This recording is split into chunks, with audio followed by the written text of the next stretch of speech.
যে ভাবতে পারি যে ফিকারি ফার্মের মানে ওয়েস্টেজ এতটা মাছ হয়, মাছ জানলাটা কিন্তু বুঝতে পারবে না। এক বছরে 2.5 কিলো 3 কিলো মাছ কল্পনা, মানে মানুষের খাবার দিয়ে মাছ বানাতে পারে না। ঠিক আছে, যে আমার বন্ধু বান্ধব পার্টনাররা, আমরা তো মাটির ব্যবসা করি, যে দেখছে আমার অটো গেছে মাছ, তো বন্ধুরা 3 এসে ধরে নিয়ে চলে গেছে, আসে মাছ দেখে কিন্তু চলে পালিয়ে গেছে। বলে মাছ দেখছে এত মানে মাছ এত ভালো কালার দিয়ে ফিটনেস দিয়ে বলে বোঝানো যাবে না। বলে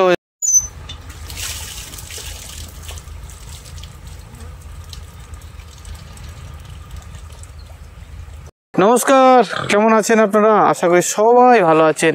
আর এমন একটি ভিডিওর অপেক্ষায় অনেকেই ছিলেন, আর ভিডিওটা দেখলে মন ভালো হয়ে যাবে। কারণ ইউরোপিয়ান কান্ট্রিতে আমরা দেখি পিক গেজিংয়ে আছে, অর্থাৎ চলাফেরা করছে, নির্দিষ্ট টাইমে একটা খাবার দিচ্ছে, চলে বেড়াচ্ছে, যে কোনো খাবার দিচ্ছে, ওয়েস্ট বা মেকিং ফিট, তাতেই কিন্তু সুস্থ সবল এবং হিট আছে। আমরা যারা পিক ফার্ম করি, স্টল ফিডিংয়ে একটা আবদ্ধ জায়গায় আমরা পিক ফার্ম করি।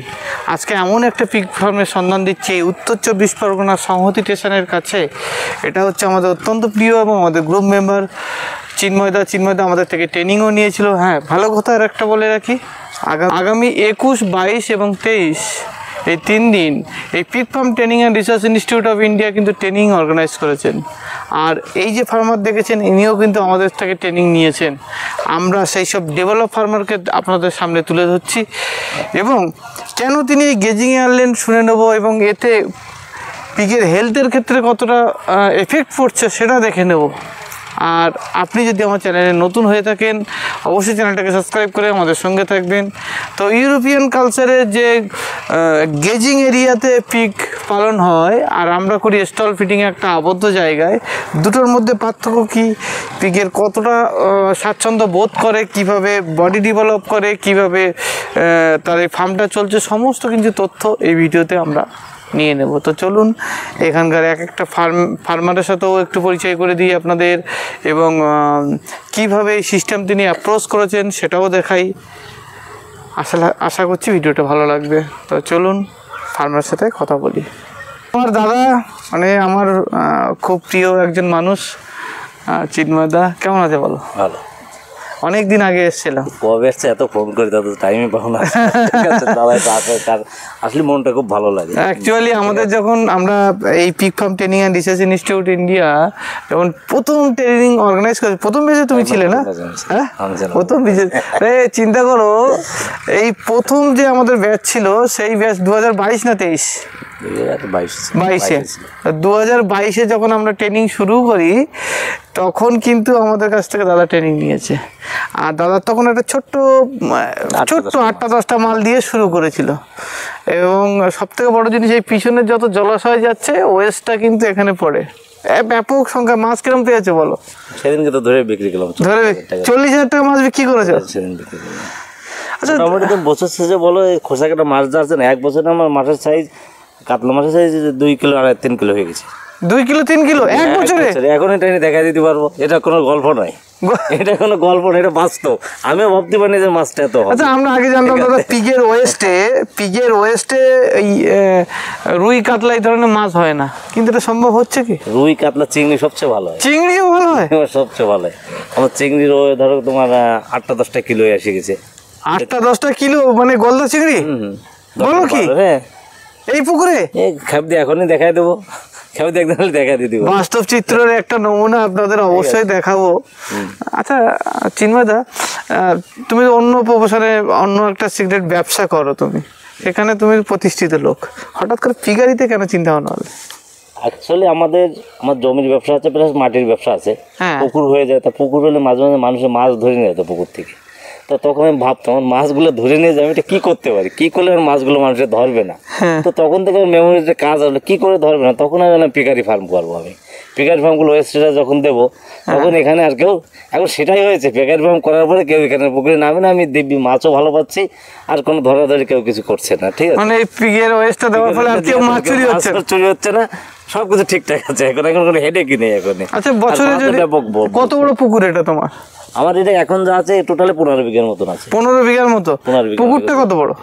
পুকুরটা এখন এই দুটো, একটা বলবো না দুটো বলবো?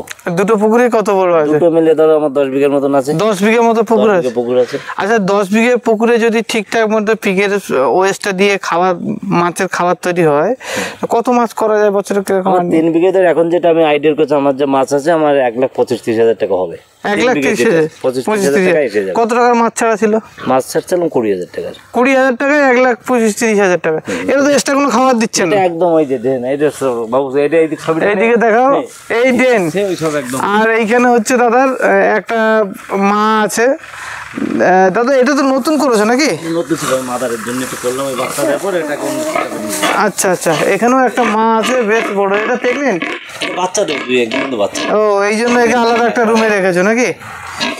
তো দাদা এরকমভাবে ছোট ছোট সেক্টর সাজিয়ে রেখেছে। এবং অনেকের কি করে পিক ফার্ম একটা নির্দিষ্ট গণ্ডির মধ্যে একটা জায়গায় স্টল ফিডিংয়ে রাখে, সেক্ষেত্রে দাদা কিন্তু মানে পার্ট পার্ট পার্ট খোলামেলা করে রেখেছো নাকি?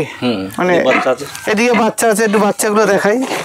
আচ্ছা, মানে আগে যে দিকে দেখে গেছিলাম তার থেকে কিন্তু অভূতপূর্ব পরিবর্তন করেছে দাদা।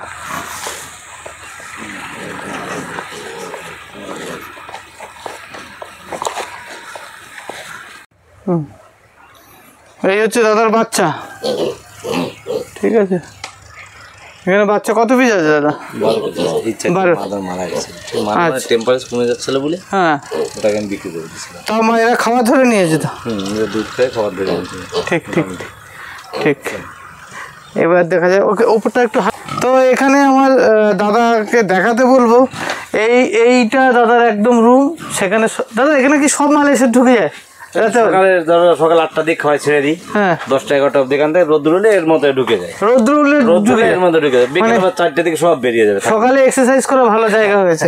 বিকেল 4টার দিকে ওরা ওদের মতো করে বেরিয়ে বেশ সব একদম সুন্দর একটা পরিস্থিতি আপনাদের দেখাই। জানি না কতটা কিভাবে ক্যামেরা দেখতে পাচ্ছেন। দেখুন ইউনিক পদ্ধতিতে ছাড়া আছে। এবং কোনো মায়ের তো শরীর দাদা খারাপ না, সবাই তো হেলদি, সব কটা প্রেগনেন্ট আছে, ঠিক আছে। তো ওই দেখুন ওই ঘরে ঢুকে যাচ্ছে। দাদা কতগুলো মা আছে বর্তমানে? আমাদের এখানে 16টা মা। 16টা মা আছে? সবগুলো বাচ্চা দেয়। আর বাচ্চা এমনি গিল টাইপের মাল কতগুলো আছে? 16 পিস, মানে 32 পিস মাল তোমার একটু মোটামুটি। 32 পিস মাল এমনি আপনার 32 পিস অ্যানিমেল আছে। এইদিকে একটু দেখাই দাদাকে নেমে। ঠিক আছে, হ্যাঁ।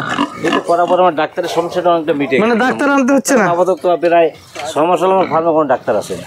আচ্ছা, আমি এটা 6 মাসে একটু আগে করছি, 8 মাসের মতন করছি, কিন্তু 6 মাস হলো আমার এখানে কোনো ডাক্তার। তো এটা দেখবো দাদা, এই করে তোমার বেনিফিট কি হচ্ছে? তো মাগুলো বেশ বড় বড়, বেনিফিট কি হচ্ছে তোমার?